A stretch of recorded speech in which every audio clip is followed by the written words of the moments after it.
Arden Labs, specializing in high-performance software consulting, training, staffing, and development. Welcome to Module 11, Concurrency Patterns. Let's get started with Lesson 11.1, Failure Detection. There's lots of other concurrency patterns that I can show you, and a lot of them build on top of the 10 or so that we just looked at. But I'd like to show you a little bit of a higher level program and a problem that occurred one time when I was writing some production level code for a company and how we solved it.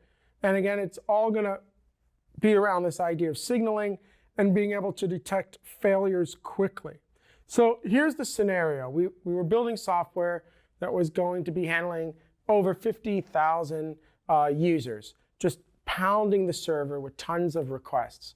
And we had built the server, and we went ahead and started to do some load testing in our production environments. And basically, let's build this program so you can get a sense of the behavior that we saw. So we went ahead and we were running this software, and the software did a lot of logging. I mean, from my perspective, too much logging, but that was the requirement from the client. So there we are, we're doing logging like you see here on my screen. And about 3 days in the middle of a test, after a minor change, we see this. If you noticed, all of the logging has just stopped. We had 50,000 Go routines trying to write a log, and the entire server deadlocked. And we were like, oh, what's going on? How could we, after 3 days of testing, suddenly have a deadlock? So after a little bit of research, we identified what had happened. The host program that was feeding standard out for the logs, it was writing that data to disk. The disk filled up, and boom, every log write then blocked. I mean, all we essentially had to do was go and clear up a little disk space, and the logging would start again. But this is a production environment, so we can't have that. We now have an interesting situation. We're using the standard library logger. We're letting all 50,000 Go routines write to standard out, nice and simple. But now we have a potential problem. The standard out could block, could cause all those Go routines to deadlock, and now the server is no longer useful. We can't have that. I mean, logging is important, but in this particular case, in this app, it's not more important than getting the work done. So now we have a problem. We have to be able to detect when we cannot log anymore and no longer allow that logging to block. But more importantly, not only do we have to detect when we're having a logging issue so we can keep going, logging is important, so we also have to detect when we can log again so we can start that up and running. Interesting problem. So let's take a look a little bit at the code that we're using right now to simulate our issue. And this is the program that we're using to simulate our issue. And I've gone ahead and I've defined a device. So there it is on line 16. We have a type named device, and it has a problem field. And then on line 21, we've implemented the IO writer interface so we can simulate our own, in this case, disk full problems with writing to our logs. So what's going to happen is every time we call log.print, write is going to get executed for this device. And if the problem field is true, then we go into an endless loop every second, simulating that disk blocking. If problem is false, then we're just going to write that back out to standard out. So this is how we're simulating our disk problems here. Now, in our main application here, our test app, we go ahead and we're going to use 10 Go routines. We create this constant. We create our device set to its 0 value. We share it with the factory function for the standard library logger. Because our device implements the IO writer interface, we can pass it in. And then we launch our 10 Go routines right here. And every 10 milliseconds, those Go routines write to the log. And again, every time line 46 executes, it's essentially executing line 21. And then to simulate the problem, I hook into the operating system on lines 56 and 57. And then we're in this loop waiting for me to hit Control-C. So when I hit Control-C, we flip the problem bit from false to true and true to false. And yep, I have a data race here because we have the potential to read and or write at the same time. But this isn't about a data race, so we're just going to keep it simple here. But this is it. So every time I hit Control-C, we can flip the problem bit, and it will cause those writes to either endlessly loop or eventually write. So that's why this is what you saw here. We're running, we're in that write. When I hit Control C, we're now in that endless loop. I hit Control C again, we're out of the endless loop. But what we need is if I hit Control C and we're in this endless loop, we can't have essentially this code here blocking. This is where we had those 50,000 go routines blocking right here. We can't block anymore on that call. So we want to minimize this complexity. We want to be able to identify the failure, identify also when it's fixed, and keep this program running. So we can't use the standard library logger anymore. We can't have 50,000 go routines writing to the log directly. So how are we going to solve this problem? How are we going to detect the problem, be able to essentially bypass that blocking call, and then get logging back on? For me, this is a classic drop pattern problem, right? A capacity drop pattern problem. So let's take a look at what we're going to do here. What we need to do is write our own log package now. And the idea is that instead of letting 50,000 go routines write to the device, what we're going to do is only have one go routine write to the device. If we keep it down to one go routine, then we'll have an easier time detecting when there's a problem on this write as opposed to 50,000 of them. But that means we still have 50,000 go routines, right? 50,000 go routines that want access to that device. So how are we going to do that? Well, this is where we can use our signaling, right? We can use our signaling here and create a buffered channel to be able to signal to this go routine data that we want written to the log. Now, the idea of the buffered channel, again, is for our capacity. We need to find a capacity where under normal load, maybe we end up filling up maybe 80% of that buffer under normal load. Maybe 80 or 90% of that buffer under normal load is always filled. We have this 10 to 20% extra, right, buffer for room. Because the idea is that if everything is working, this go routine is receiving off the channel. It's keeping that gap right in here, fine. But if this blocks all of a sudden, then we're not going to receive off of this any longer. And when that receive starts to fail, we're going to fill up that percent very quickly. These go routines then won't be able to signal anymore. We'll be able to detect that the signaling will block, and then we can drop that log. The best part about this is that if we fix now that disk write issue, so if we come in here and fix this and the receives start happening again, we should be able to come back in now and get back that, that capacity here that we had. So we're going to use a drop pattern here to try to solve this problem. And let's go ahead and do that. So we're going to come along and we're going to add a new package there. It's going to be called logger, and we're going to add that logger.go. So the first thing that we're going to need in order to solve this is a new type. So we're going to call it the logger type.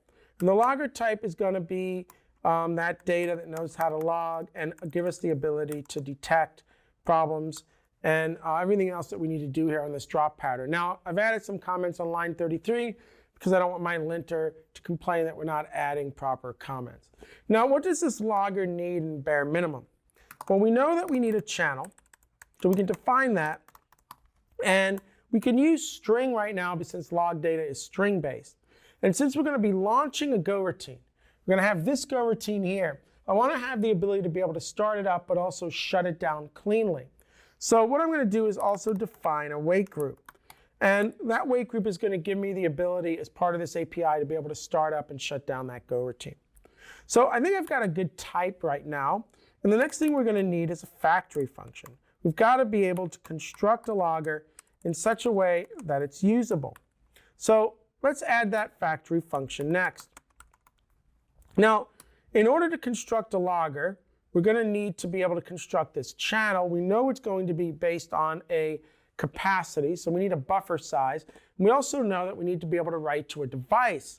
So what we're going to need at least is to know what device that we want to write to. We can use the IO writer interface again to say, I don't care what the device is, as long as we can write to it.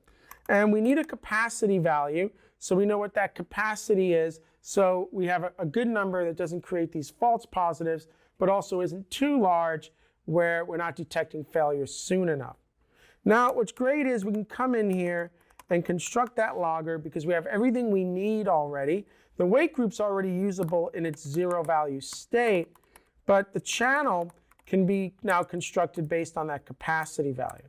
So there we are, we've constructed the logger. We can even return it back to the caller using those pointer semantics. This isn't something we want to really make copies of, right? We want one logger, we want to share it. So we'll use those pointer semantics there. The next thing now is to create that go routine. We need a go routine that's going to be able to receive off that channel and write to the device. So we can just go ahead, use a literal function here, get that literal function going, and say this is where that device work is going to be. Now, if we're going to have that literal function, then we need to set up our wait group, right? And we're going to need to add 1. We want to be able to say, hey, there's going to be one go routine now in flight that we know about. And then when the go routine terminates, we're going to want to call done to decrement that value. Notice again, we're using closures here to get to the wait group that's based on the logger. I love closures. It keeps things simple. But now we've got to be able to feed off this buffered channel. So what we can do is we can range off the channel. Remember, that's like our receive, like we've talked about. And then every value that we receive, what we can do is write it to the device. And what's nice is the FUMP package has an fprint function, which takes as its first parameter any concrete data that knows how to write. So we'll do that, and we'll do our V. And now what we're going to have here is a go routine that knows how to receive off that channel. Every time it receives logging data, it will write it to the device that we specified, and it will keep going. Eventually, we've got to be able to shut that go routine down. But once we shut the go routine down, it will decrement the wait group, and we're good. So we now have a nice factory function. It's constructing the go routine that's going to do all the writing. It's initialized our logger and it returns it out. Let's focus on that shutdown next. I always like to do that, which now means we need a function, or really a method, all right, that knows how to shut down our logger. So maybe we'll call this shutdown. There it is. And we'll also add our comments here just to keep it clean. And what are we going to do next? Well, we want to shut down that go routine up here. So how do we do that? How do we shut down the go routine? Well, what happens if I close the channel? If I close the channel, that will cause this for loop to terminate once it's flushed. We have to remember, though, if I close the channel, we can receive on it, but we can no longer send. And therefore, the application developer must make sure that if they call shutdown, there are no more go routines that are going to try to do any more logging. But that is their responsibility, to have a clean shutdown. And it's a good way of finding other problems in your code if you can't shut down cleanly. Okay, but we're not done, because just because we close, we still need to wait to know that all of that's shut down. So look at our shutdown function now. It closes the channel, which is that signaling without data, tells that go routine to terminate. And then once the go routine reports that it's done on line 23, we'll be able to move forward after line 35. Now we got one more thing that we have to bare minimally implement, and that's the call to print line. I mean, that's the API that all these go routines are going to be logging against. So what we're going to need to do now is add another method, and we'll call that method print, and we'll keep it simple as well, and we'll just say that it takes a string to log. All right, so there's our print line function, and this is where we win or lose the game, because we're going to have potentially up to 10 or say 50,000 go routines, right? In this little program, it's 10, but in our big app, 50,000 go routines calling l.println. This is where we have to detect whether or not we have a problem or not. This is where we have to detect if we have a capacity issue. So the best way to do that is to use our select again. And what we're going to say is, let's attempt to send that V data, right, the data you want to send or log, over the channel. And if we can, great. But if we can't, then we're going to go into our default or our drop situation. What I'm going to do is just log the drop word so we can see that we've moved on to the default case, and we're not blogging or blocking any longer. So there we are. Look at that. I got 45 lines of code with comments, and we have a new logger package that could help us detect these problems with that disk being full, keep the logging going. But also what's nice is once everything is working again, we should be able to start logging. So let's take the path for this logger. And now that we have it here, let's come into our main program again. And one of the things I want to do is replace the standard library logger. So we're going to bring in our new package, which is called logger. It would use the logger namespace. So just to keep this code clean, we're going to rename the logger namespace to log. And one of the things we're going to see right away is that our factory function is no longer compiling because it's our new factory function that wants a device and a capacity, not the one that the standard library uses. So luckily, our device is already an I/O writer. We just need a capacity number. I'm not exactly sure what that number should be, but why don't we use the number of goroutines? So for every goroutine right now that we're going to be logging, we'll give one capacity value in that buffer channel. Now we no longer have the compiler ever on the logger. What's also nice is we implemented the same API, right? So even that code now is compiling cleanly. What's really nice is we've kind of just taken the API set, other than the factory function, and all this code built. So now when we call l.println, that should be coming in and calling this println function here. We should be using the select case.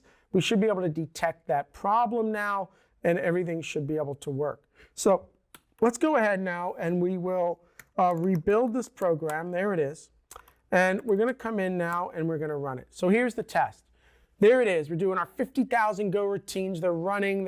They're going good. We run out of disk space. 1, 2, 3.